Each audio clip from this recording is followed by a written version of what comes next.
आपने अपने punishing schedule से हमारे लिए समय निकाला।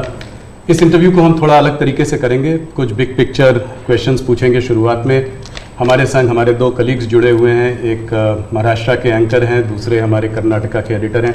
ये दो स्टेट्स अहम हैं इस चुनाव में, तो हमने सोचा कि थोड़े सवाल वो भी आपसे करेंगे। शुरू करते हैं। पहला सवाल। सबसे पहले तो आपको और आपके सभी दर्शकों को मेरा नमस्कार। और मुझे अच्छा लगा कि आपने अपने साथ कर्नाटका और महाराष्ट्र को भी जोड़ दिया है, तो एक प्रकार से आपने मेरी मदद की है, वरना तीनों को अलग अलग इंटरव्यू देता तो शायद मुझको और ज़्यादा टाइम देना पड़ता। बहुत धन्यवाद, स्वागत है आपका नेटवर्क 18 के। पहला सवाल मोदी जी, हम लोग पूरे देश का भ्रमण कर रहे हैं, इधर उधर जा रहे हैं। हम लोग साउथ में थे, बिहार गए और भी महाराष्ट्र में भी थे, तो हर जगह ये देखा गया है कि चाहे विपक्ष से बात करें, चाहे आपके उम्मीदवारों से बात करें, लोग कहते हैं कि जब मोदी जी यहाँ आएंगे तो सब कुछ बदल जाएगा। अभी कुछ नहीं कह सकते, मोदी जी आएंगे तो हो सकता है स्वीप हो जाए, हो सकता है सीट निकल जाए। तो क्या 2024 के इस चुनाव को हम नरेंद्र मोदी पर एक रेफरेंडम की तरह देख सकते हैं, जनमत संग्रह की तरह देख सकते हैं? अब ये तो सारा खेल मीडिया के लोगों का होता है, किस समय किस प्रकार से एनालिसिस करना। लेकिन मैं इतना कहूँगा कि मैं कोई चुनाव के समय काम करने वाली सरकार नहीं चलाता हूँ। आप मेरा 10 साल का रिकॉर्ड देखेंगे तो एवरेज फ्राइडे, सैटरडे, संडे मैं हिंदुस्तान के किसी न किसी कोने में गया हूँ, जनता के बीच में रहा हूँ, और इसलिए मेरा जाना निरंतर चलता रहता है।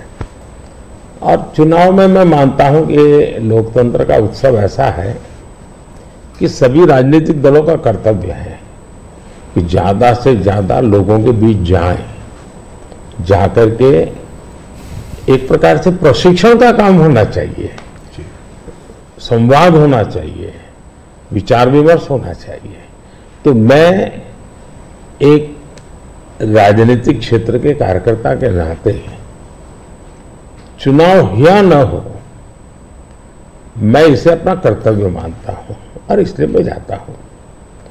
जहां तक ये 2 फेज का सवाल है, मैंने ऐसा जन समर्थन बहुत कम चुनावों में देखा है जो मैं इस बार देख रहा हूं।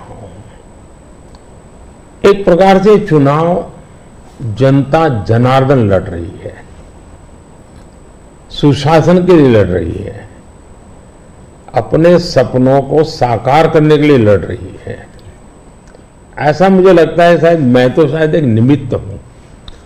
इस बार मेरा जरा ज्यादा उत्साह है लोगों के बीच जाने का, और पहले के तुलना में शायद मैं ज्यादा बार जाना भी चाहता हूं, इसलिए कि जो जनता जनार्दन इतने उमंग और उत्साह के साथ इतनी बड़ी जिम्मेदारी उठा ली हो, तो वो जनता जनार्दन को जाकर के उनको प्रणाम करना, नमन करना, उनका आशीर्वाद लेना, ये मुझे अपना कर्तव्य लगता है। और मैं देखता था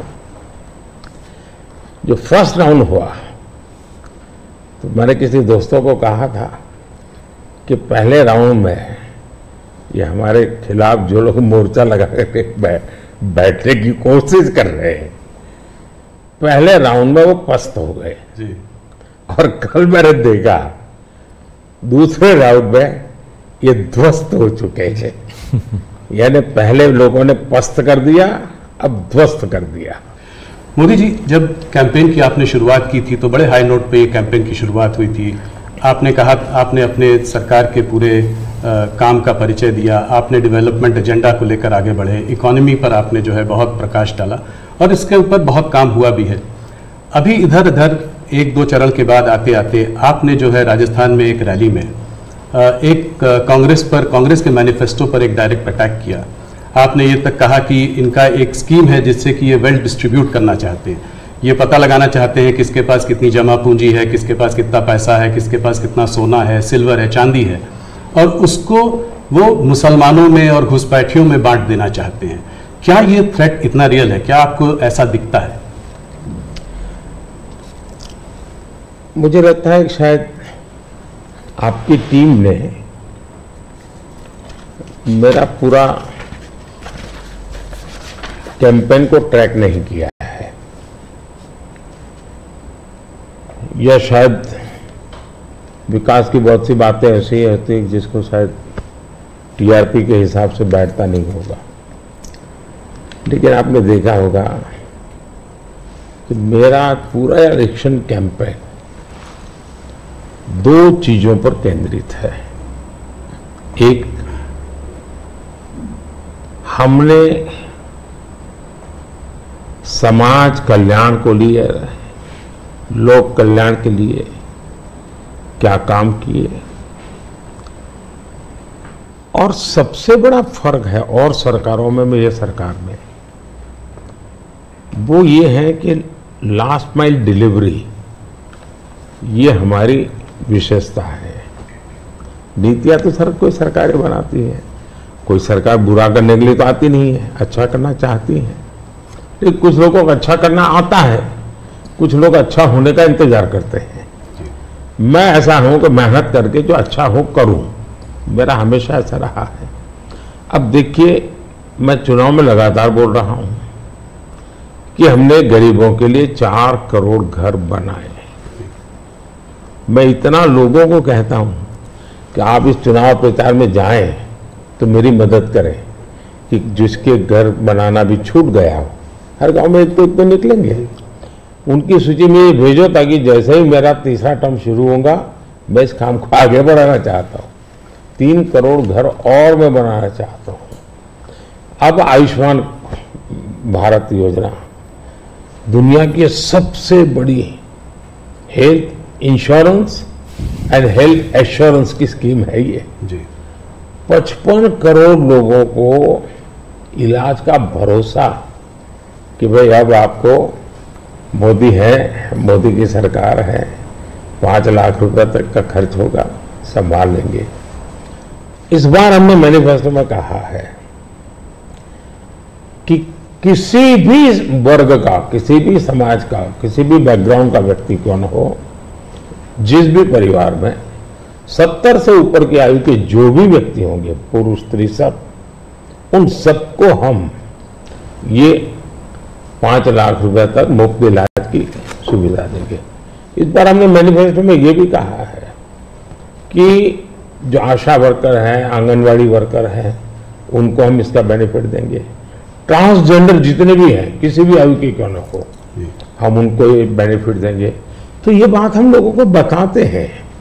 अब आप देखिए जी, हमारे देश में बैंकों का राष्ट्रीयकरण हुआ, ये जो मिलकर जब्त करने के खेल चल रहे हैं ना जी, पहले कर चुके हैं जी। सारी बैंकें प्राइवेट थी, लूट लिया रातों रात, गरीबों के नाम पे लूटा गया।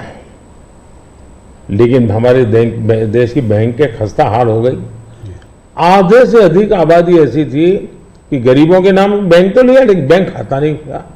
ये मोदी ने आकर के 52 करोड़ बैंक के खाते खोले, और उसका सबसे बड़ा मैंने फायदा उठाया। खाते खोल करके आंकड़ा नहीं किया मैंने, जनधन, आधार और मोबाइल, इस ट्रिनिटी को लेकर के direct benefit transfer 36 lakh crore रुपए, आंकड़ा बहुत बड़ा होता है जी।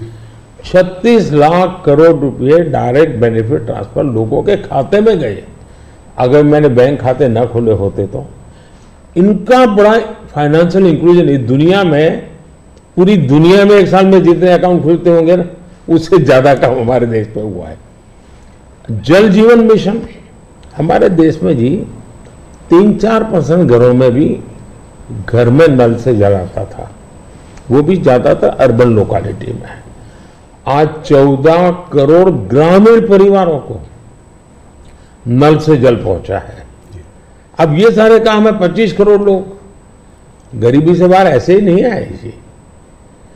हमने उनको इतना सशक्त बनाया, और मेरी स्ट्रेटेजी यही है कि हम गरीब को इतनी ताकत दें कि गरीब खुद गरीबी को परास्त करे। और जब गरीब अपने मेहनत से गरीबी को परास्त करता है ना, उसके बाद उसको गरीबी में वापस नहीं जाना, ये संकल्प बन जाता है और वो देश की शक्ति बन जाता है।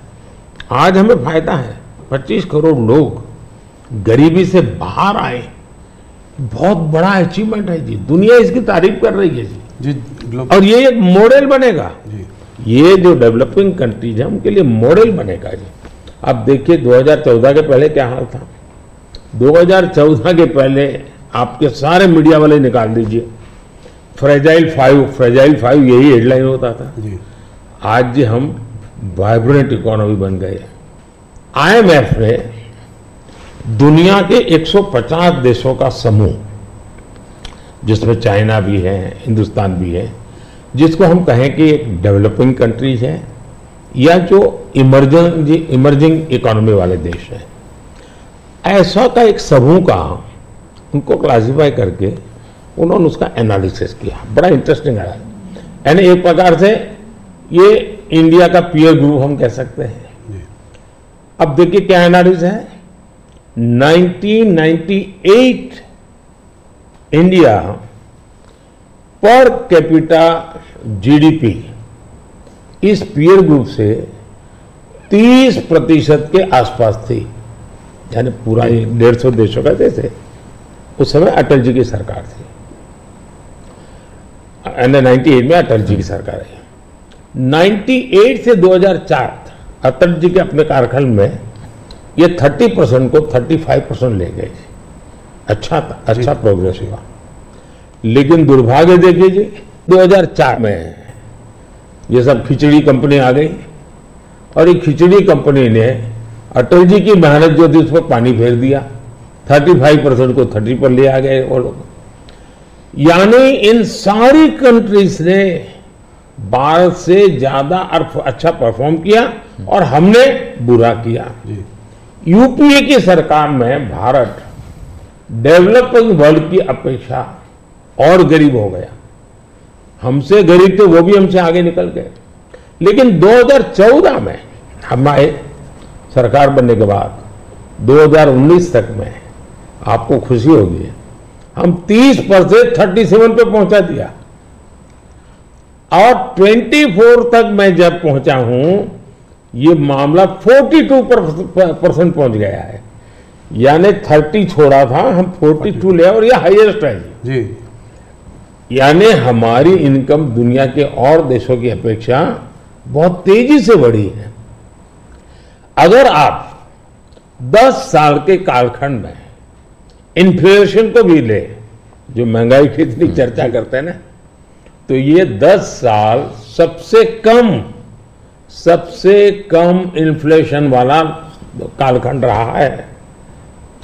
ये मैं इतना सारा जो कहता हूं और हकीकत के आधार पर कहता हूं, कठोर परिश्रम करने के बाद अचीव किया है जी। पूरी सरकार को मोबिलाइज किया है और लक्ष्य को पार करने के लिए जी जान से जुड़ गए हैं। उसके बावजूद भी मोदी क्या कहता है?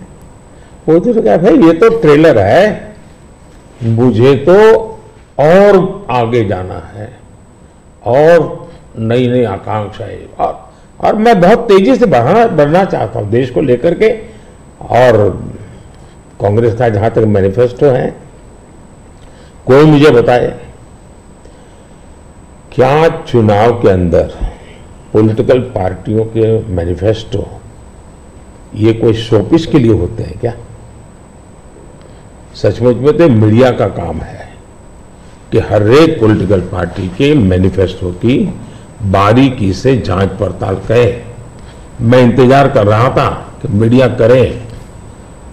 पहले दिन मैंने एक कमेंट तो कर दिया था जी, मैं कोई आज कर नहीं रहा जी, कि भाई मुझे मैनिफेस्टो देख करके लगता है कि इस पर पूरी तरह मुस्लिम लीग की छाप है।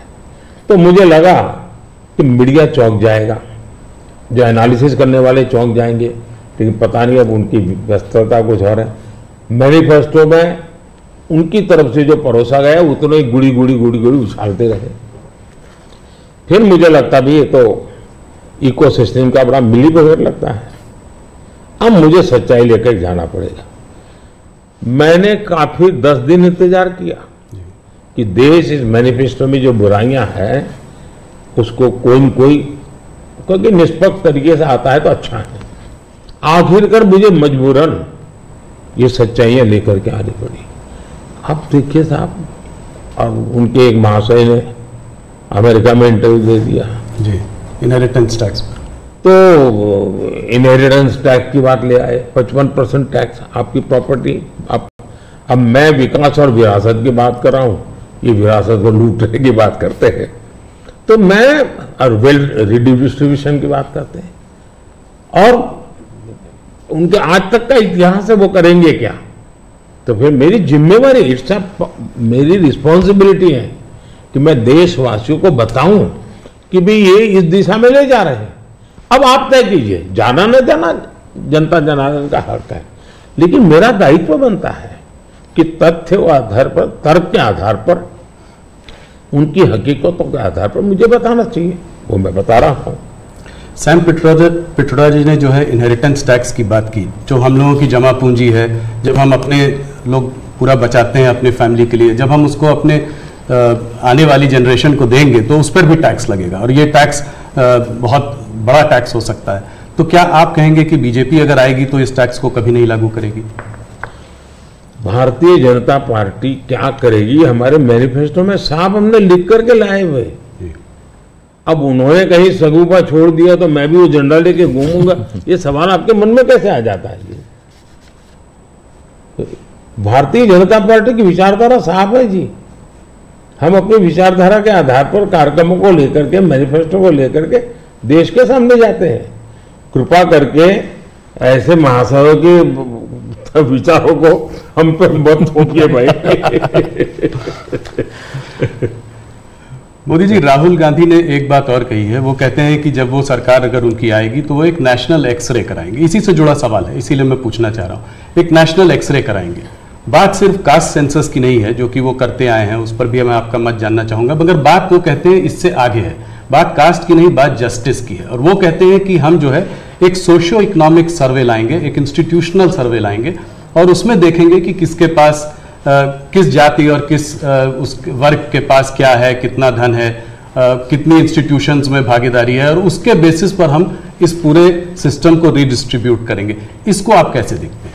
सबसे पहले तो इस देश में जो लोग अपने आप को राजनीति के एक्सपर्ट मानते हैं, जो लोग देश के उतार चढ़ाव को बड़ी बारीकी से अध्ययन करते हैं, सबसे पहले उनका दायित्व है कि वो ऐसे लोगों को पूछे कि जिस परिस्थितियों का वर्णन आप कर रहे हो, अगर ये सही है तो 50, 60, 65 साल तो आपने राज किया भाई। ये मुसीबत के जो जन्मदाता आप हो, और आपने अब तक ये बर्बादी लाई क्यों? पहले उनका जवाब मांगो भाई, नंबर 1। नंबर 2, एक्सरे का मतलब क्या है जी?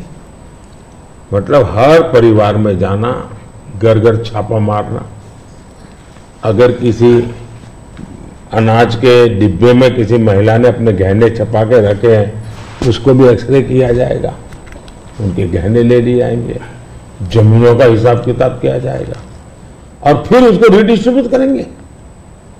ये दुनिया में एक माओवादी विचार ने सब किया हुआ है, दुनिया बर्बाद हो चुकी है। ये पूरी तरह अर्बन नक्सल उस सोच का सीधा सीधा प्रगटीकरण है, और इसलिए मैनिफेस्टो आने के 10 दिन तक बाद भी ये जो जमात आए दिन लिखापट्टी करती है ना, वो चुप रही, उनके प्रोटेक्शन में चुप रही है। तब मिलके मेरी जिम्मेवारी बन जाती है कि देश को जगाना कि भाई देखिए आपको लूटने की ये तरकीब हो रही है।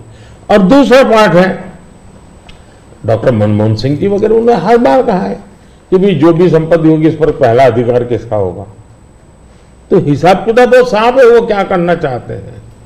आपने ये सवाल भी उठाया है। 2006 का एक वीडियो जो वायरल हो रहा है, जिसमें मनमोहन सिंह जी ने कहा है कि गरीब मुसलमानों का पहला अधिकार रिसोर्सेज पर है, ये उन्होंने साफ कहा है। आपने उसको मैनिफेस्टो में भी ये बात पॉइंट आउट की है कि ओबीसी रिजर्वेशन का जो है पार्ट लेकर वो मुसलमानों को दे देना चाहेंगे, और 2004 से 2014 के बीच में उन्होंने 4-5 बार ऐसा करने की कोशिश की भी है। अरे भाई, ये तो बड़ा इंटरेस्टिंग सवाल आपने पूछा है, जरा मेरा जवाब लंबा हो जाएगा, लेकिन देश के लिए मुझे बताना पड़ेगा। बताइए। आप कांग्रेस का इतिहास देख लीजिए, 90 के दशक से ये मांग उठी है देश में। समाज का एक बहुत बड़ा तबका है जिसको लगता था कि हमारे लिए कुछ होना चाहिए, उसके लिए आंदोलन हुए हैं। 90 से पहले कांग्रेस ने पूरी तरह इस बात को खारिज कर दिया, उसका विरोध किया, उसको दबाने की कोशिश की है। यानी 90 के पहले का उनका दशक है। फिर उनको जितनी भी कमीशन बने, जितनी कमेटियां बनाई, उसके भी रिपोर्ट्स ओबीसी के विचार के पक्ष में आने लगे। अब उनके सिफारिशों को भी वो नकारते रहे, रिजेक्ट करते रहे, दबाते रहे। 90 के दशक में उनको लगा कि भी अब इसको जरा उनकी वोट बैंक की राजनीति के अनुसार उसको टर्न दिया जाए। उन्होंने पहला पाप किया क्या, 90s के दशक में कर्नाटका में उन्होंने धर्म के आधार पर, आपको याद होगा, कर्नाटका में उन्होंने धर्म के आधार पर मुसलमानों को ओबीसी घोषित कर दिया। यानी देश के ओबीसी को नकारना, उस विचार को दबाना, उस विचार को रिजेक्ट करना, लेकिन राजनीति खातर मुसलमानों को ओबीसी घोषित कर देना। केंद्र से कांग्रेस गई, 2004 तक ये प्लान ठप रहा, उनका इरादा पक्का नहीं हुआ। 2004 में वो फिर आए, तो आते ही आंध्र में मुस्लिम को ओबीसी कोटा ये देना तय कर लिया। मामला कोर्ट में जाके उलझ गया। अब ओबीसी के 27% जो आरक्षण में मिला हुआ है, भारत की संसद ने दिया है, संविधान के मूलभूत भावना के प्रकाश में दिया है। 27% शहद लगाने की उन्होंने तैयारी कर दी, डाका डालने की कोशिश की। 2006 में नेशनल डेवलपमेंट काउंसिल की मीटिंग हुई थी, एनडीसी की। मनमोहन जी के बयान पर बहुत बड़ा हंगामा हो गया। 2 साल कांग्रेस पूरी चुप रही। 2009 के घोषणा पत्र में फिर से इसका जिक्र किया। 2011 में कैबिनेट नोट है इसका, 2011 के कैबिनेट नोट में ओबीसी के 27% हिस्सा डाका डाल करके उसमें से मुसलमानों को दे देना उन्होंने तय किया जी। 2012 यूपी चुनाव में भी उन्होंने इसकी एक असफल कोशिश की, फायदा नहीं हुआ। 2012 आंध्र हाईकोर्ट ने इसको रिजेक्ट कर दिया, रद्द कर दिया, कानूनी जजमेंट आ गया। एससी में गए, सुप्रीम कोर्ट में गए, वहां भी उनको कोई रिलीफ नहीं मिला। 2014 के घोषणा पत्र में भी धर्म के आधार पर आरक्षण की बात कही है, जबकि हिंदुस्तान का संविधान जब बना तब तो कोई आरएसएस वाले, बीजेपी वाले संविधान सभा में नहीं थे। बाबा साहब आम्बेडकर जैसे लोग बैठे थे, पंडित नेहरू जैसे बैठे थे, सरदार वल्लभ भाई बैठे थे, देश के कई महापुरुष बैठे थे। उन सब ने लंबे चिंतन के बाद तय किया था कि भारत जैसे देश में धर्म के आधार पर आरक्षण नहीं दिया जा सकता। 2024 के चुनाव में आप देख रहे हैं उनका मैनिफेस्टो, और मैंने कहा इस पर पूरी तरह मुस्लिम लीग की छाप है, यानी मुस्लिम लीगी नीतियां उन्होंने अपनाना शुरू किया। अब ये जो उन्होंने स्थितियां बनाई हैं, मुझे बताइए कि देश के लोगों को ये जिस प्रकार से संविधान की धज्जियां उड़ा रहे हैं, जिस प्रकार से लोग बाबा साहब आम्बेडकर को अपमानित करते हैं, एससी एसटी के आरक्षण पर भी खतरा, तलवार लटका देते हैं, ओबीसी का तो जीना मुश्किल कर देंगे। क्या मुझे देश की जनता को प्रशिक्षित करना चाहिए कि नहीं करना चाहिए? मैं सभी जो भी विद्वान लोग हैं, जो कलम के धनी हैं, जो निष्पक्ष हैं, उनका ये दायित्व बनता है कि ऐसे समय देश को वो एजुकेट करें, सही चीजें बताएं। कांग्रेस का कहना है कि उन्होंने ऐसा स्पेसिफिकली नहीं बोला है, जो कि उन्होंने मैनिफेस्टो में बोला है। उसमें लिखा है कि इनकरेज और असिस्ट करेंगे स्टूडेंट्स को बिलोंगिंग टू द माइनॉरिटीज। उन्होंने ये कहा है कि will ensure minorities receive there fair share of opportunities, ये बोला है। तो इसको आप कैसे पढ़ते हैं, मतलब इनके मैनिफेस्टो को? मुझे पकड़ने की जरूरत नहीं, मैंने 1990 से आपको हिसाब दिया है भाई जी। 1990 का हिसाब देखोगे, उसके बाद आप क्या कहोगे मुझे? अब मुझे उसमें एनालिसिस करने की जरूरत ही नहीं पड़ती जी। आपको 1990 से लेकर के डॉक्टर मनमोहन सिंह जी के 2009 के बयान तक और सारी चीजों को एक टेबल पर लेकर के देखोगे तो आप बिल्कुल इसमें से क्या निकालोगे भाई? मैं नहीं निकाल रहा हूं जी। हर एक को यही निकालना पड़ेगा भाई। हाँ, मतलब कि एक करके यहां जाएंगे वो। और ये जो भागीदारी की बात करते हैं इंस्टीट्यूशंस में कि जजेस ओबीसी नहीं है, मीडिया में ओबीसी का रिप्रेजेंटेशन कम है, इसको आप कैसे देखते हैं? अब मुझे बताइए, जो 2014 में हम आए, हमने ऐसी कोई नीति बनाई है क्या जो जिसके कारण किसी को रुकावट हो जाए? तो ये उनके पाप है, उनके पापों को देश भुगत रहा है। अगर उन्होंने सच्चे अर्थ में सेक्युलरिज्म किया होता, सच्चे अर्थ में सामाजिक न्याय किया होता, वोट बैंक की राजनीति न की होती, तो ये उनको आज इस प्रकार से झूठे कागजों को लेकर के घूमना नहीं पड़ता। जी। मुझे विश्वास है कि 10 साल से मैं जो कर रहा हूं, स्थिति ऐसी आएगी कि जितनी बातें हैं उनका जवाब हम ही देंगे, कर करके देंगे, हर एक को योग्य न्याय देंगे।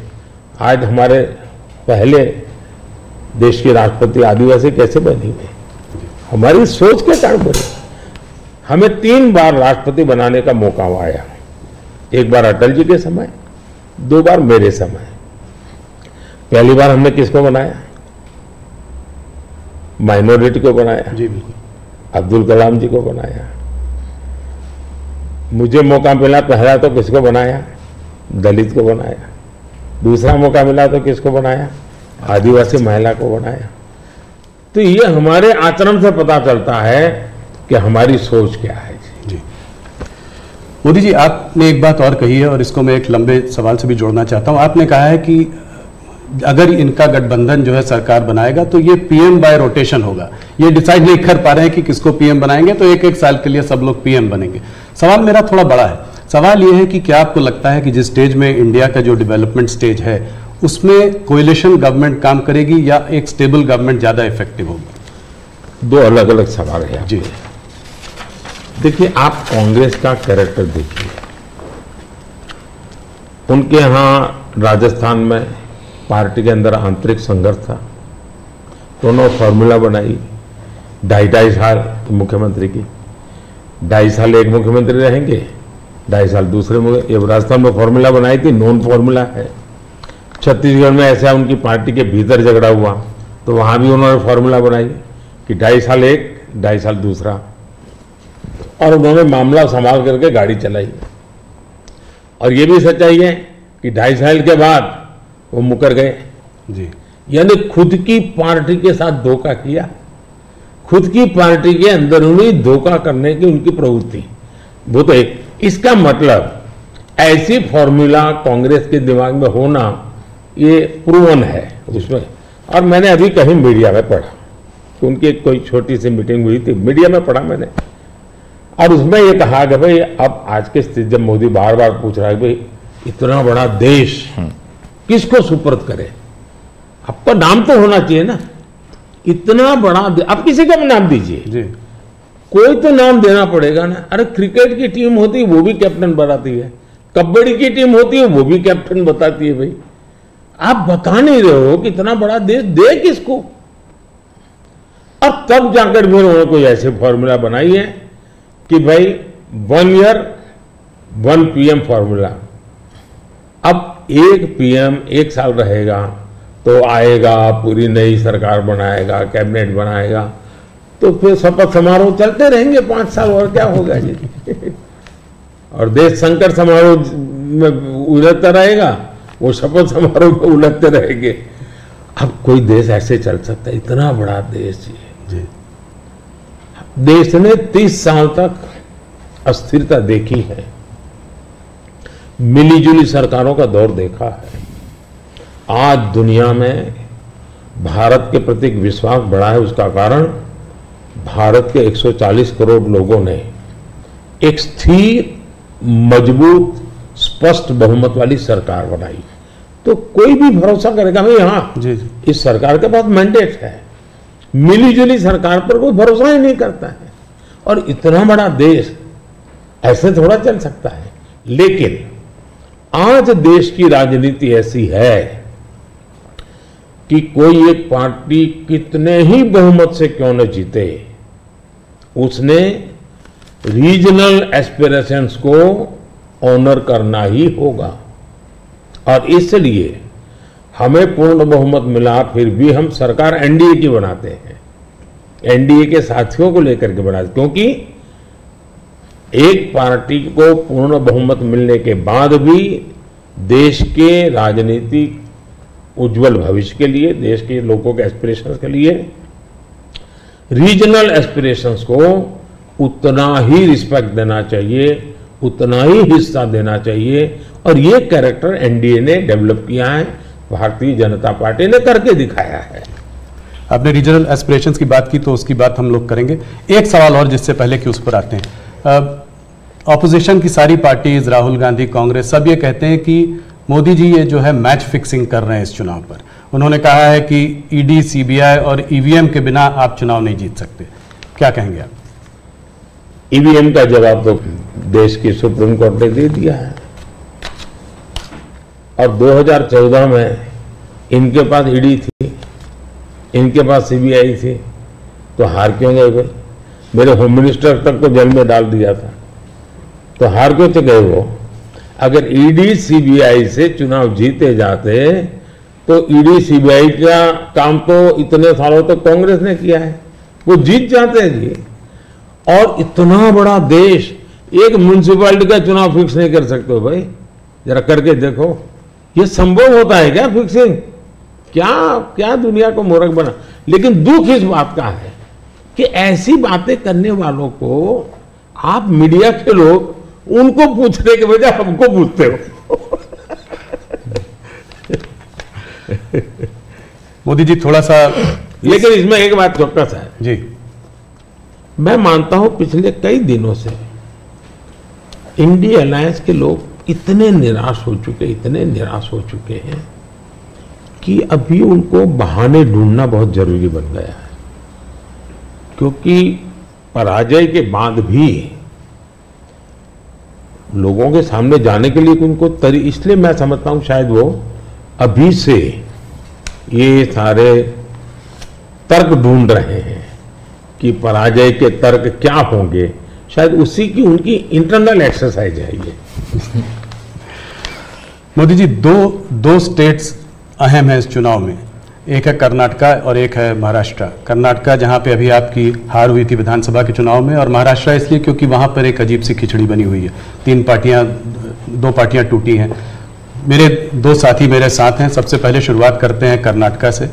तो हरिप्रसाद जी जो हमारे वहाँ के एडिटर हैं वो आपसे कुछ सवाल पूछना चाहते हैं। हरिप्रसाद जी स्वागत है आपका। ಕರ್ನಾಟಕದಲ್ಲಿ ನೇಹಾ ಹಿರೇಮಠ್ ಮರ್ಡರ್ ಕೇಸ್ ಬಹಳ ಚರ್ಚೆ ಆಗ್ತಾ ಇದೆ. Neha killed inside the campus by Fayaz. Even JP Nadda ji rushed to her house. आप क्या सोच रहे हैं, ये अभी ये फोकस शिफ्ट हो रहा है क्या? कर्नाटक का चुनाव का फोकस ऐसे इश्यूज को शिफ्ट हो रहा है? देखिए, नड्डा जी का कार्यक्रम वहां चल रहा था और इतनी बड़ी घटना घटी थी, और ऐसी चीजों में हमें वो किस दल के थे, वो कांग्रेस के थे, उसकी बेटी की हत्या हो गई तो हमारा क्या, ये हमारे संस्कार नहीं है, न ही हमारी सोच है, और एक मानवीय संवेदना का विषय है। और मैं मानता हूं कि अच्छा हुआ अध्यक्ष जी ने इतनी चुनाव की आपाधापी में भी उनके सांत्वना देने का प्रयास किया है। ये पूरी तरह मानवीय व्यवहार है। मैं भी, अब मैं बताता हूं कि शायद कौन सा चुनाव है मुझे याद नहीं है, लेकिन राहुल जी का कहीं पर हवाई जहाज में कुछ गड़बड़ हुआ तो मुझे पता चला, तो मैंने तुरंत उनको फ़ोन किया। मैंने कहा भाई आपको कुछ दिक्कत हुई है, क्या हुआ है? ये हमारा कर्तव्य बनता है। मैं गुजरात का मुख्यमंत्री था और दमन में मैडम सोनिया जी, फिर हमारे अहमद पटेल साहब, वो सारे लोग, उनका हेलीकॉप्टर एकदम से क्रैश कर गया। मुझे पता चला, मैंने तुरंत फ़ोन किया। मैंने कहा मैं यहाँ से आपको एयर एम्बुलेंस भेजता हूँ। तो अहमद ने मुझे कहा नहीं, अभी बिल्कुल हम लोग सलामत है, ये बात ठीक है, हेलीकॉप्टर को नुकसान हुआ है लेकिन हमें कोई तकलीफ नहीं हुई है। एक बार सोनिया जी काशी गई थी इलेक्शन कैंपेन में और वहाँ उनको तबीयत एकदम खराब हो गई, तो मैंने तुरंत यहाँ से सबको भेजा। मैंने कहा भाई देखो क्या मामला है, या तो हवाई जहाज दो उनको। तो ये एक तो मेरे संस्कार भी हैं। अब मैं मानता हूँ कि ये राजनीति से परे होते हैं चीज़ें। तो मेरे लिए किसी भी परिवार में आपत्ति आ जाए, ये हमारा राजनीति से ऊपर उठ करके ही व्यवहार होना चाहिए जी। Regarding the guarantee schemes, in Karnataka, Congress promised 5 guarantees, and they, after coming to power, they delivered that one. They, as per their promise, they are delivering that one. Now, whereas in BJP is more. In the last election, you lost there. Only 66 seats you were able to win there. BJP able to win there. Now again, Yediyurappa जी का leadership और उसका बेटा का leadership में ज्यादा focus हो रहा है।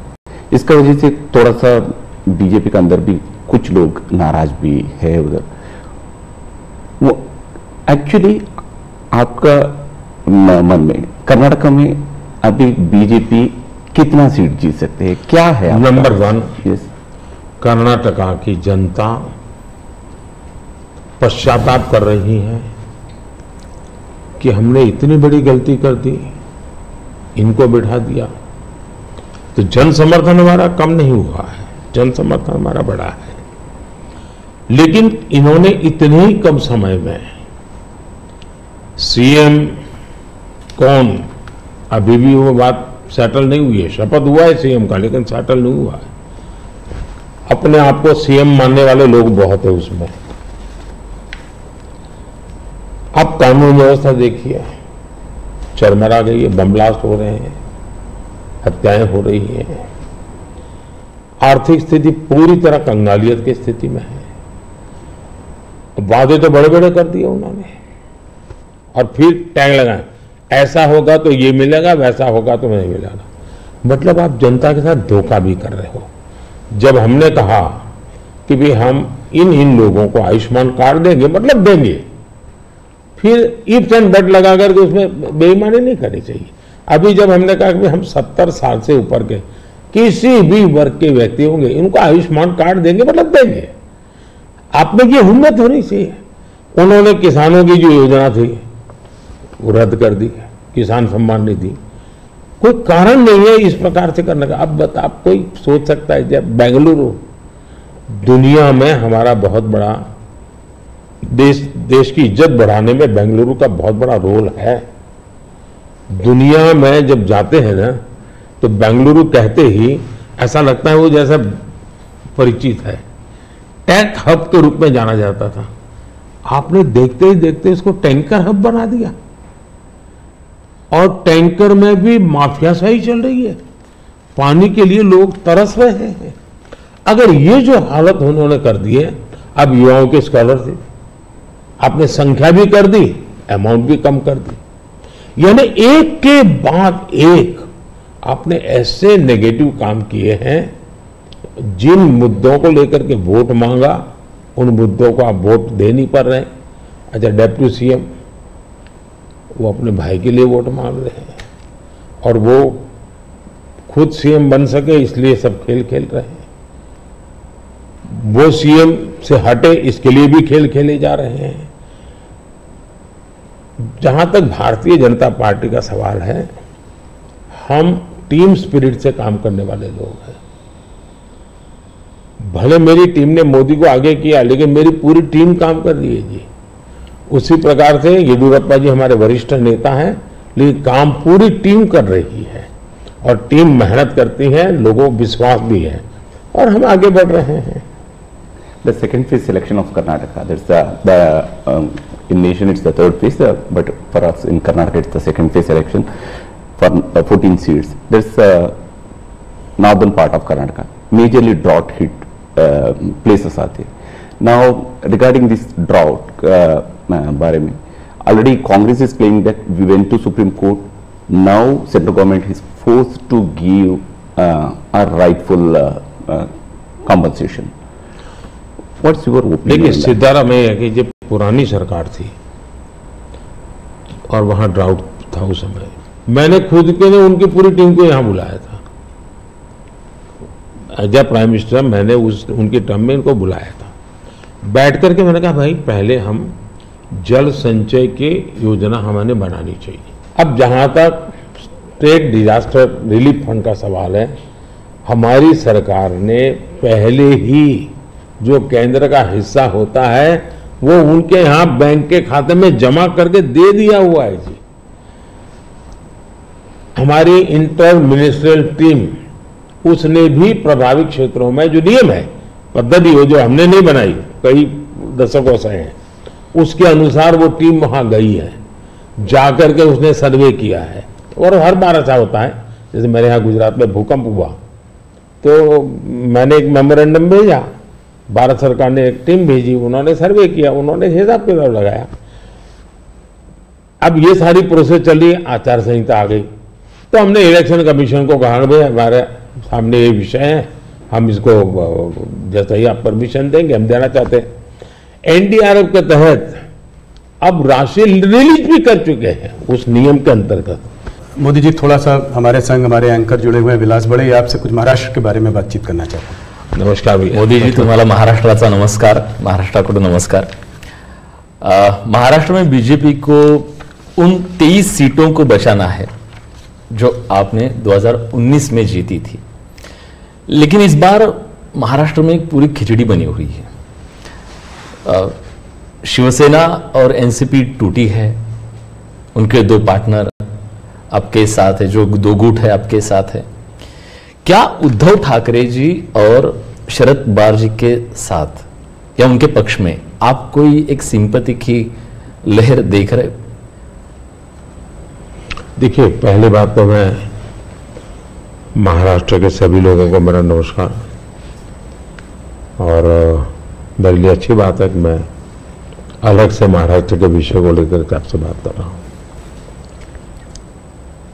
अब देखिए, ये बात सही है कि वहां लंबे अरसे से मिलीजुली सरकार चलती है। विलासराव देशमुख थे तब से लेकर के आप देखिए, इवन शरद पवार भी जब मुख्यमंत्री बने थे वो भी पूर्ण बहुमत के साथ अकेले नहीं बन पाए थे। दूसरा, महाराष्ट्र का दुर्भाग्य रहा है कि लंबे अरसे से 5 साल तक कोई एक मुख्यमंत्री रहा नहीं है। एक भी व्यक्ति 5 साल में, देवेंद्र फडणवीस पहले व्यक्ति थे लंबे अरसे के बाद जो एक पूरा कार्यकाल मुख्यमंत्री रहे, और पूरी सरकार बेदाग रही, पूरी सरकार लोगों का भला करने वाली सरकार रही। अब सिंपैथी हमारे साथ होनी चाहिए कि जो लोग हमारे साथ चुनाव लड़े, जो लोगों ने हमारे साथ चुनाव लड़ करके महाराष्ट्र के लोगों से वोट मांगा, लेकिन मुख्यमंत्री बनने के खुद के व्यक्तिगत महत्वाकांक्षा के कारण और उसमें अहंकार भर गया, इसके कारण आपने बाला साहब ठाकरे के जमाने से बनी बनाई इस जोड़ी को धोखा दे दिया, और उसका लोगों को गुस्सा है, बीजेपी के प्रति सिंपत्ति है। दूसरा, शिवसेना के अंदर जो तूफान खड़ा हुआ या एनसीपी के अंदर जो तूफान खड़ा हुआ, वो साफ साफ दिखता है कि जब आप अपने परिवार के लोगों को ही प्राथमिकता देते हैं और बाकियों को नहीं देते हैं, तो कभी न कभी तो कठिनाई पैदा होती है। शरद राव के घर में जो मुसीबत है उनके पारिवारिक झगड़ा है, भतीजा संभाले कि बेटी संभाले। यहां भी इनका झगड़ा यही है कि भाई और कोई सक्षम नेता ऊपर आए कि खुद का बेटा भले अभी जैसे यहाँ एक परिवार में कांग्रेस के चल रहा है उस पर, तो वो झगड़ा उनका है जी। और मैं मानता हूं हमारा देश इस प्रकार के पारिवारिक झगड़ों के प्रति नफरत करता है, सिंपैथी नहीं करता है। तो ये बिल्कुल ही आप सिंपैथी शब्द लेकर के सिंपैथी दिलवाने की अगर कोई कोशिश करता है तो मैं समझता हूं वो भी फेल जाने वाली है। लोग नफरत करते हैं, लोग ऐसी चीजों को स्वीकार नहीं कर सकते कि भाई ये तुम्हारे घर के झगड़े तुम घर में निपटो ना, महाराष्ट्र को क्यों बर्बाद कर रहे हो। तो गुस्सा है। दूसरी बात है, जहां तक आज सिंधे जी के नेतृत्व में जो सरकार चल रही है, भारतीय जनता पार्टी का ज्यादा सीटें होने के बाद मैंने त्याग किया है। त्याग महाराष्ट्र की भलाई के लिए किया है। कुछ लोगों को लगता था कि हम सीएम बनना चाहते हैं, नहीं, तो हम सीएम बन सकते नहीं बने हैं। महाराष्ट्र की जनता को हमने कन्विंस किया है कि हम महाराष्ट्र के लिए जीते हैं, हमारे लिए नहीं जीते हैं। और इस चुनाव में ये सिंपैथी हमारे पक्ष में है कि इतना बड़ा दल, एक मुख्यमंत्री सफल रहा हुआ मुख्यमंत्री, वो आज डिप्टी सीएम बनकर के भी एक प्रकार से खुद के सम्मान को छोड़ करके आज भारतीय जनता पार्टी सिर्फ और सिर्फ महाराष्ट्र के उज्जवल भविष्य के लिए। और मैं मानता हूं हमारे देश में बंगाल बर्बाद हो गया, कोलकाता एक इकोनॉमी को ड्राइव करता था, लेकिन वहां इस प्रकार की उठापटक की राजनीति ने बर्बाद कर दिया। बिहार और उत्तर प्रदेश अस्थिरता की राजनीति ने तबाह करके रख दिए थे। महाराष्ट्र को इस हालत में जाने नहीं देना चाहिए। मुंबई देश की आर्थिक राजधानी है, हमें देश हित में भी महाराष्ट्र में मजबूती के साथ आगे बढ़ना चाहिए।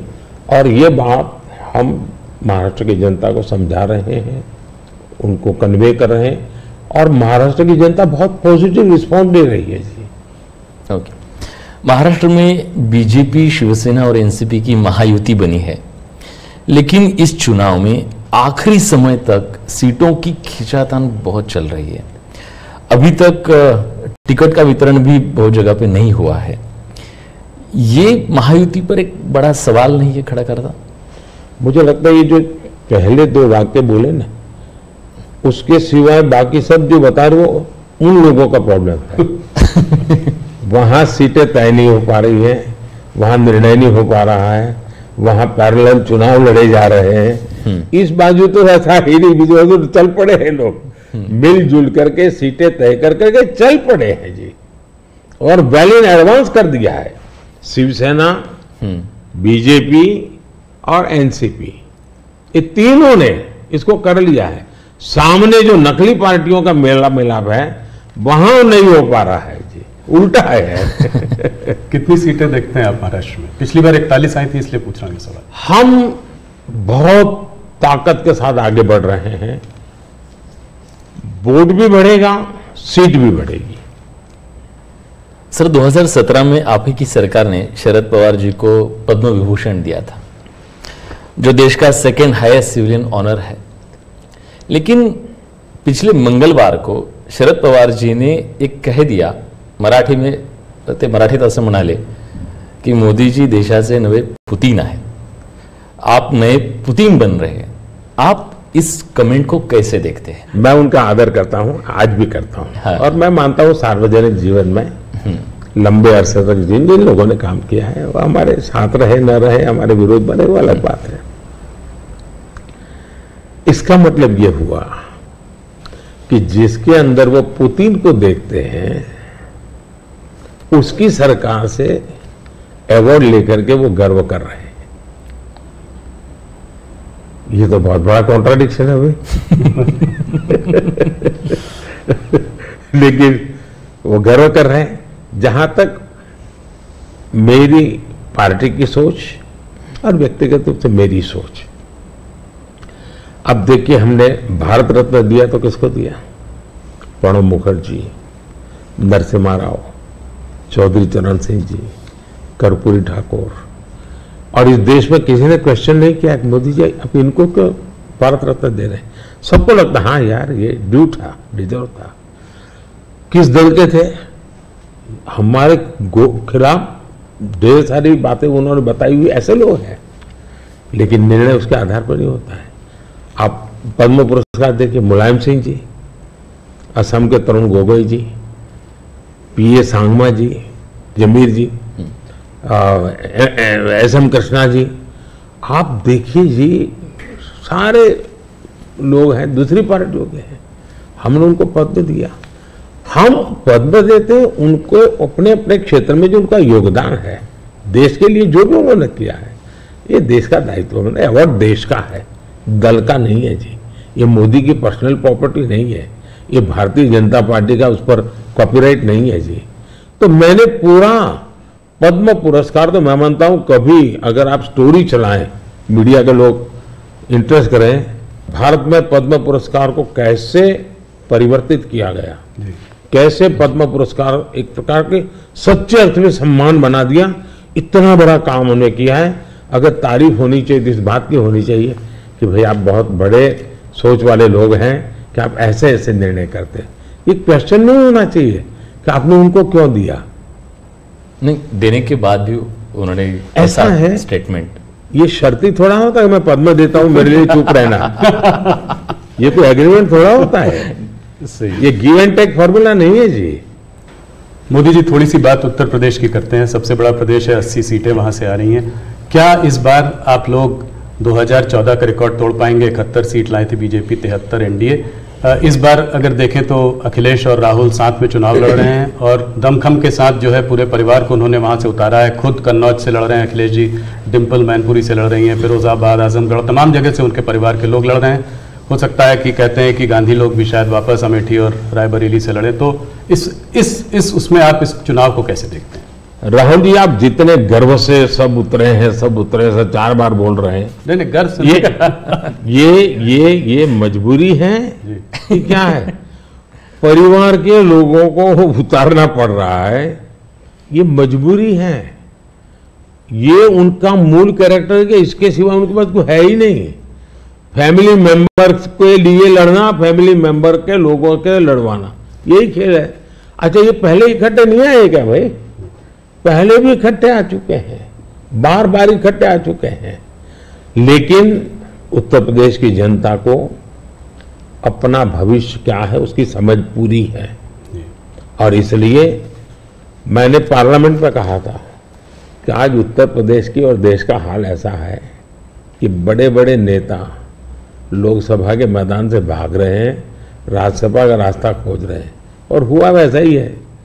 बड़े लोग ने चुनाव लड़ने के लिए तैयार नहीं है जी, लेकिन हम एक जिम्मेवारी के साथ काम चल रहे हैं, सबको साथ लेकर के चल रहे हैं, और मुझे पक्का विश्वास है कि अब शायद कुछ बचेगा नहीं उनका, कुछ नहीं बचेगा। 2014 से बेहतर परफॉर्मेंस होगी, उनका कुछ बचेगा ही नहीं जी। जी, एक सवाल और, आप इसका पाठ जवाब दे चुके हैं इसलिए मैं उसको संक्षेप में पूछूंगा। ऑपोजिशन कांग्रेस सब आपके पीछे कहता है कि सरकार जो है ईडी, सीबीआई, इंटेलिजेंस एजेंसीज का इस्तेमाल कर रही है। आपने कहा है कि ईडी इंडिपेंडेंट है। सिर्फ एक सवाल यह है कि ऐसा देखा गया है कि 25 नेता का एक एनालिसिस एक न्यूज़पेपर ने की थी कि 25 नेता जब ऑपोजिशन पार्टी से बीजेपी की तरफ आ गए तो उसमें से 23 लोगों के ऊपर से जो है इस तरह के केसेस को या तो ठंडे बस्ते में डाल दिया गया या ड्रॉप कर दिया गया। इस बारे में पहली बात है, एक भी केस ड्रॉप नहीं किया गया है। जो अदालत कहेगी वही होगा, हम कोई निर्णय लेंगे, स्वतंत्र है। दूसरी बात है, पॉलिटिकल लीडरशिप के केस कितने हैं भाई? ओनली 3%, 97% अच्छे ब्यूरोक्रेट जेल में है। आखिर के इन संस्थाओं का जन्म क्या हुआ है भाई? अगर इन संस्थाओं का जन्म इसी काम के लिए हो तो काम नहीं करेगी क्या? और अदालत इतनी बड़ी है जी, किसी को जमानत नहीं दे रही है अदालत, तो अदालत देखती होगी ना भाई। और भ्रष्टाचार के मामले में हम कम से कम उसको लाइट न ले जी। सचमुच में देश में चर्चा होनी चाहिए कि पहला एक जमाना ऐसा था आपको आरोप लगता था ना तो भी हल जाते थे। आज गुनाह सिद्ध हो चुका है, सजा हो चुकी है, फिर भी आप हाथ ऊंचा कर करके फोटो निकलवा रहे हो। आप भ्रष्टाचार का महिमा मंडन कर रहे हो। इस देश में ये आलोचना का विषय होना चाहिए। भ्रष्टाचार को न्यू नॉर्मल के रूप में ट्रीट नहीं करना चाहिए, वरना इस देश का बहुत नुकसान होगा जी। ये सवाल बीजेपी और अदर्स का वाला नहीं है, देश के लिए ठीक नहीं है कि आप इसको न्यू नॉर्मल बना दे। और मैं देख रहा हूं धीरे धीरे धीरे ऐसा वातावरण बनाया जा रहा है, हाँ ठीक है यार वो तो चलता रहता है। यही तो देश, गरीब आदमी मर रहा है जी। हमने कैसे भी करके इससे देश को मुक्त करना चाहिए, रिजॉल्व होना चाहिए कंट्री का, वो नहीं हो रहा है जी। और मैं तो मानता हूं कि भाई देखिए मैं जो कोशिश कर रहा हूं, एक सिस्टम को पॉलिसी ड्रिवन बनाओ, टेक्नोलॉजी को भरपूर लाओ। आज हमने पहले एक प्रधानमंत्री कहते थे 1 रुपया जाता है 15 पैसे पहुंचता है जी। आज मैं कहता हूं 1 रुपया जाता है पूरे 100 पैसे पहुंचते हैं, डायरेक्ट बेनिफिट ट्रांसफर। क्यों? सिस्टम को सुधारो भाई। हमने जेम पोर्टल बनाया, करप्शन को कम करने की दिशा में हमारा बहुत बड़ा कदम है जी। दूसरा, समाज को भी जगाओ, समाज को भी आदत डालो कि भाई भ्रष्टाचार बुरा है, किसी भी स्तर पर भ्रष्टाचार से मुक्त रहना चाहिए। और देश में वो वातावरण बन रहा है, पॉलिटिकल लोगों को डर नहीं है। और मैं मानता हूं उसमें कुछ मात्रा में ये जो सिर्फ हमारा विरोध है इसलिए उनका समर्थन कर देना, ये शोभा नहीं देता है भाई। आपने पिछले कार्यकाल में काफी बड़े काम किए, आर्टिकल 370 को रद्द किया, सीएए को लेके आए, मगर ऑपोजिशन लीडर्स इस कैंपेन में सब कह रहे हैं कि अगर वो सरकार बनाएंगे तो इन सब को जो है सीएए को रिपील कर देंगे। ममता बनर्जी खास करके कह रही है सीएए को इंप्लीमेंट नहीं होने देंगी। इसको आप कैसे देखते हैं? पहली बात है कि जिसको भारत का संविधान समझ है, जिसको भारत के फेडरल स्ट्रक्चर का पता है, किसके पास कौन काम है वो सब पता है, वो कभी ऐसी बात बोलेंगे नहीं, क्योंकि ये उनके अधिकार क्षेत्र का विषय ही नहीं है जी। अगर मोदी भी राज्य का मुख्यमंत्री होता है तो नहीं कर सकता है जी। जो भारत सरकार के विषय है वो भारत सरकार करेगी, जो राज्य सरकार के विषय होते हैं वो राज्य सरकार करेगी। लेकिन जनता को मूर्ख बनाने की फैशन हो गई है, जनता को अंधेरे में रखकर, इसलिए वो कुछ भी बोलते रहते हैं। दूसरी बात है, मैं चैलेंज करता हूं कांग्रेस पार्टी कल प्रेस कॉन्फ्रेंस करके बता दे कि हम 370 वापिस लाएंगे, क्योंकि 370 हटने के बाद ये लोग संविधान की इतनी बड़ी बातें करते हैं ना जी। बाबा साहब अम्बेडकर के नाम पर हमको इतनी गालियां देते हैं। हिंदुस्तान में बाबा साहब अम्बेडकर का संविधान पूरे देश में लागू नहीं हुआ था। जम्मू कश्मीर में 70 साल तक भारत का संविधान नहीं लगा है। ये हमने आकर के भारत के संविधान, और वहां दलितों को पहली बार आरक्षण मिल रहा है जी। वाल्मीकि समाज वहां रहता है, वहां पहली बार आरक्षण मिल रहा है। ये सब क्या बातें करते हैं जी। और उनकी हिम्मत है क्या वो प्रेस कॉन्फ्रेंस करके बोले कि हम 370 फिर से वापस लाएंगे? हिम्मत है तो कोई भी दल हिम्मत है तो आ जाए मैदान में। मोदी जी, बंगाल की तरफ चलते हैं। वेस्ट बंगाल में जो है इस बार चुनाव काफी जोरों में लड़ाई हो रही है। पिछली बार जब आप 2019 में 18 सीट लाए थे 42 में, तो लोग चकित रह गए थे, लोगों को उम्मीद नहीं थी कि आप 18 सीट लाएंगे। इस बार आपके एक नेता ने कहा है कि 36 सीट आ सकती है। राजनाथ जी ने मुझसे इंटरव्यू में कहा था कि 36 सीट आ सकती है। कैसे देख रहे हैं इस वक्त माहौल को? देखिए, जहां तक लोगों का चकित वाला जो आप कह रहे हैं ना, उनका प्रॉब्लम यह है कि मुझे 10 साल हो गए, अभी भी वो मानने को तैयार नहीं कि देश की जनता ने मोदी नाम के किसी व्यक्ति को प्रधानमंत्री बनाया। तो ऐसी एक जमात है जो देश के मैंडेट को स्वीकार करने को तैयार नहीं है जी। अब हकीकत है भाई कि देश की जनता हमको समर्थन दे रही है। आपने हिसाब लगाया था नहीं होगा नहीं होगा, वो तो आपकी गलती थी जी। लोग, हमारे तो लोगों के साथ संपर्क है। मैं मालदा में था, मैंने जी मैं हैरान था कितना बड़ा जबरदस्त वहां माहौल था जी। अब जनता जनार्दन का विश्वास बन रहा है कि देश में एक स्थिर मजबूत सरकार है। बंगाल में भी उसका परिणाम अच्छे मिले। और टीएमसी के शासन में महिलाओं पर जो अत्याचार हो रहे, संदेश खाली की जो घटना है, पूरे देश को हिला दिया है जी। और उसका गुस्सा निकलना ही निकलना है मतदान में। आखिर जनता के पास तो मताधिकार है, उससे से अपना गुस्सा निकालेंगे जी। तो गुस्सा निकलना है, बहुत स्वाभाविक है। आपने देखा होगा नोटों के ढेर, क्या कभी आपके टीवी वालों ने इतने सारे नोटों के ढेर कभी पकड़े गए देखा था? जी। पिछले कुछ सालों में आप लगातार 50 करोड़ के ढेर, 300 करोड़ के ढेर, 250 करोड़ के ढेर, 200 करोड़ के ढेर, देश चौंक गया है जी। आप कितना इसको दबाने की कोशिश करो, लेकिन देश के दिल दिमाग में स्थिर हो चुका है कि लूटने वाले लोग हैं। तो इस बार जीत और बड़ी होगी। बिल्कुल क्लीन स्वीप कर रहे हैं। उड़ीसा को कैसे देखते हैं? उड़ीसा में आपने जो है बीजेडी का साथ छोड़ा। भारतीय जनता पार्टी वहां अलग रही है। बीजेडी ने मुद्दों के आधार पर समर्थन, केंद्र में हमारा समर्थन किया था, मुद्दों के आधार पर जी। और ऐसे बहुत से दल हैं जो मुद्दों के आधार पर हमें समर्थन देते रहे हैं। तो बीजेडी का हमारा नाता हो रहा, राज्य के अंदर हम बिल्कुल, उड़ीसा की पूरी अस्मिता खत्म हो रही भाई। उड़ीसा की अस्मिता संकट में है। उड़िया लैंग्वेज वो खतरे में आ रही है। और मैं नहीं मानता कि उड़िया के लोग अब ये लंबे अरसे तक इसको सहन कर सके। इतने संसाधन है जी। आज उड़ीसा देश का रिचेस्ट स्टेट बन सकता था जी, रिचेस्ट स्टेट, लेकिन क्या हालत बना के रखी है। तो अब उड़ीसा के सामान्य मानवी के अंदर एस्पिरेशंस है जी। और मुझे लगता है कि हमें सेवा का मौका मिलना चाहिए। हम उड़ीसा को कहां से कहां पहुंचा के देंगे। उड़ीसा से बात बिहार की भी करते हैं। बिहार में आपने फिर नीतीश जी के संग वापस जो है आपका गठबंधन उनके साथ है, उस गठबंधन के साथ लड़ रहे हैं। कैसे देखते हैं? पिछली बार 39 सीटें थी आपकी 40 में, क्या इसको रिपीट कर पाएंगे? पहले एक तो हम चुनाव असेंबली का साथ लड़े थे जी, बाद में वो कहीं गए, फिर वापस आए। तो हम जो जनता का मैंडेट है उसके अनुसार साथ में है जी, जहां तक जन समर्थन का सवाल, कल मैं बिहार में ही था, जी, जो जन समर्थन में देख रहा हूं जी, अनप्रेसिडेंटेड। इतनी गर्मी में कोई पैंडल नहीं, कुछ नहीं जी, और लाखों लोग जिस प्रकार से इस बात से जुड़े हुए हैं, मैं साफ देख रहा हूं जी कि बिहार में पहले हम एक आध सीट शायद हार जाते थे, शायद इस बार एक भी नहीं हारेंगे। 40 में 40, एक भी नहीं हारेंगे। बहुत बड़ा बयान है। मोदी जी, एक आध पर्सनल सवाल आपसे करना चाहूँगा। आपने बहुत इलेक्शन देखे हैं, आप गुजरात में लंबे समय रहे हैं, ये आपका तीसरा चुनाव है सेंटर में। मैंने देखा है कि समय समय पर चुनाव से आप पर पर्सनल अटैक अक्सर होते जाते हैं। कहीं पे कभी बोला जाता है मोदी को गोली मार दो, कभी बोला जाता है सर फोड़ दो।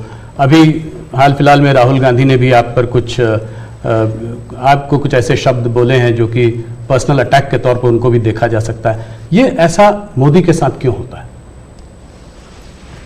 मोदी के साथ क्यों हो रहा है इसका जवाब तो मेरे पास नहीं है, लेकिन ये सवाल मोदी को क्यों पूछना चाहिए? ये सवाल इस देश में चर्चा का होना चाहिए कि सार्वजनिक जीवन में आखिर मोदी का गुना क्या है? वो पीएम बना वही गुना है ना। मतलब आप जो भी गाली देते प्रधानमंत्री को दे रहे हैं। अब प्रधानमंत्री को इस प्रकार से सर फोड़ देंगे या कभी मेरी मां को गाली देना, कभी।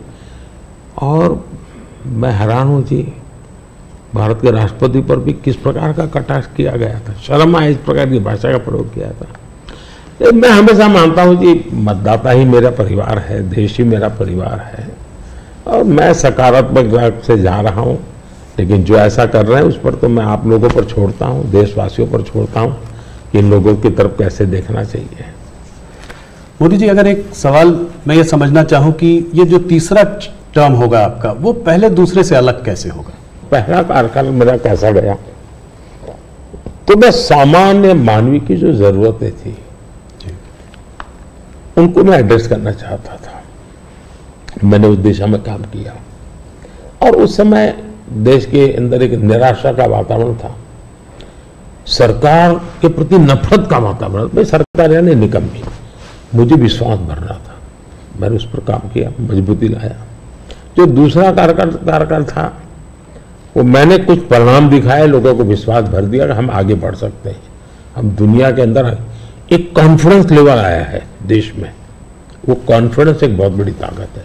अब आगे जो मेरा कार्यकाल है, मुझे ये जो हताशा में से विश्वास में परिवर्तित हुआ, आकांक्षा में परिवर्तन हुआ, जो एस्पिरेशंस के अंदर परिवर्तित हुआ, अब मुझे देश को तीसरी आर्थिक महाशक्ति बनाना है।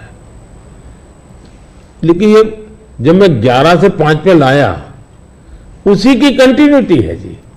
ये मैं 5 वर्ष निकम्मा और 3 वाला अच्छा, ऐसा नहीं हो सकता जी।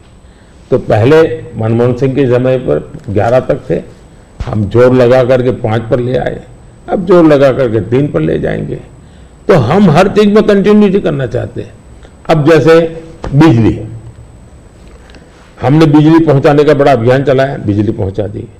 अब मेरा लक्ष्य है पीएम सूर्यघर योजना और 0 बिजली बिल, और मैं हर घर पर सोलार सिस्टम लगे, और मैं सिर्फ बिजली का बिल 0 चाहता हूं, इतना ही, मैं 3 चीजें चाहता हूं। एक, हर परिवार का बिजली का बिल 0 हो। दूसरा, अतिरिक्त बिजली जो हो वो बेचे, कमाई करे। तीसरा, जमाना इलेक्ट्रिक व्हीकल का आएगा। मुझे आत्मनिर्भर होना है एनर्जी के सेक्टर में, और इसलिए मैं चाहूंगा जिसके पास भी स्कूटी हो, मोटर हो, जो भी हो, उसका चार्जिंग अपने घर में ही हो जाए और सोलार से हो जाए। मतलब आज उसका जो ट्रांसपोर्टेशन का महीने का 1000-2000 रुपया खर्चा आता है, वो भी 0 हो जाए। ये त्रिविध बेनिफिट नागरिक को और देश को, पर्यावरण का बेनिफिट, देश को आज पेट्रोलियम इंपोर्ट करने का जो अरबों अरबों डॉलर जा रहे हैं बाहर, वो बंद हो जाएगा। तो मल्टीपल बेनिफिट वाला योजना। अब जैसे स्टार्टअप हब, मैन्युफैक्चरिंग हब बनाना है, मुझे इनोवेशन हब बनाना है, यानी मैं एक बिल्कुल नए एरिया पर देश को ले जाना चाहता हूं, और बड़े कॉन्फिडेंस का, और विजन मेरा क्लियर है, मुझे कोई दुविधा नहीं। मेरे पास तय है नेक्स्ट 100 डेज में, 4 जून के बाद 100 डेज में मुझे क्या काम करना है, अभी से मेरे पास क्लियर है। 5 साल में क्या करना है, क्लियर है। 2047 में विकसित भारत बने, क्लियर है। इसलिए मैं कहता हूं 24/7 फॉर 2047, ये मेरा मिजाज है। इस पर अलग से एक चर्चा करनी पड़ेगी आपको हमारे ग्रुप के साथ। आज विलास मुझसे सुबह एक सवाल पूछ रहे थे, मैंने कहा मोदी जी से खुद ही पूछना डायरेक्ट। आपने आपकी पूरी यात्रा में बहुत सारी कठिनाई का सामना किया है। ऐसी हालत में भी आप टफ डिसीजन लेते हैं, ये कैसा कर पाते हैं? देखिए, मैं टफ डिसीजन वगैरह नहीं लेता हूँ, मैं सही डिसीजन लेता हूँ। कोई टफ डिसीजन होता नहीं, सही होते हैं। किसी को टफ लगे, किसी को ना लगे, ऐसा हो सकता है। लेकिन फिर भी मैं सोचता हूं कि ये सब कैसे होता है। जैसा अचरज आपको होता है, मुझे भी होता है कि मोदी ये कैसे करता है। फिर मैं सोचता हूं नहीं, शायद परमात्मा ने ही मुझे इस काम के लिए भेजा हुआ है। मुझसे जो कुछ भी है वो कोई ईश्वरीय शक्ति करवा रही है, और वो ईश्वरीय शक्ति, ईश्वरीय प्रेरणा से मैं करता रहता हूँ। ये कोई परमात्मा की देन है, परमात्मा ने मुझसे कुछ काम लेना तय किया है, किसी पर्पज के लिए परमात्मा ने मुझे भेजा है। और इसलिए मैं ये जो बाकी तूफान चल रहा है उससे बहुत परे रहता हूँ। लेकिन इस तूफान में शांत कैसे रहते हैं? नहीं, मैं उससे परे रहता हूँ। मुझे शायद परमात्मा ने यही राह दिखाई है कि तुम उन चीजों में मत उलझो, तुझे कोई बड़ा काम करना है, तुम अपने काम में लगे रहो। तो परमात्मा का निर्देश है, परमात्मा की इच्छा है, परमात्मा की योजना है, और शायद ये उसी का मैं एक निमित्त हूँ, कुछ नहीं हूँ। Thank you. इसी से जुड़ा सवाल था कि आपको हम लोग देखते हैं, हमको आपका शेड्यूल मिलता है, आप इतना ट्रैवल कर रहे हैं, दिन में 5, 4, 6 रैली, वो भी कोई इस प्रदेश में तो कोई दूसरे प्रदेश में, तो इस सब में आप फिट कैसे रहते हैं? कौन सी ऐसी शक्ति है जो आपको ये दृढ़ संकल्प दे रही है आगे बढ़ने का? पहली बात तो मैंने कहा ना कि ये मैं नहीं कर रहा हूँ, ये ईश्वर ने तय किया हुआ है। ईश्वर ने मुझे शायद इसी काम के लिए भेजा है, क्योंकि मैं जिस परिवार में पैदा हुआ हूँ जी, मेरी माँ ने कुछ पढ़ी लिखी नहीं थी, उसे स्कूल नहीं देखा था, मेरा कोई पॉलिटिकल बैकग्राउंड नहीं है, और इतना बड़ा देश, इतना काम ईश्वर नहीं करेगा तो कौन करेगा। और मेरे लिए दो ईश्वर हैं, एक जिसको हम देख नहीं पाते हैं और दूसरे वो जो जनता जनार्दन है। मैं जनता जनार्दन को भी ईश्वर का ही रूप मानता हूं, और दूसरा परमात्मा के प्रति मेरी अपार श्रद्धा है। शायद परमात्मा ने मुझे इस काम के लिए भेजा है, जनता जनार्दन ने आशीर्वाद दिया है, शक्ति दी है। जहां तक मैं काम क्यों कर पाता हूं, मैं मेरे लिए जीता नहीं हूं, न मैं मेरे लिए जन्मा हूं। तो मेरे मन में हमेशा रहता है कि मुझे जितना समय मिला है उसका पल पल मैं देश के काम आऊं। जहां तक मैं दौड़ता था, मैं मानता है लोकतंत्र एक बहुत बड़ा उत्सव है, फेस्टिवल है जी। ये जनता जनार्दन के दर्शन करने का अवसर है जी। हमें मौका लेना चाहिए, जितना जनता जनार्दन के दर्शन कर सकते करना चाहिए। लोकतंत्र का एक उत्सव है जिसमें संवाद होना चाहिए जितना ज्यादा। तो मैं इसको एक, वैसे हम घर में कोई बड़ी पूजा करते हैं ना, कैसे इन्वॉल्व होते हैं, मेरे लिए पूजा का समय है।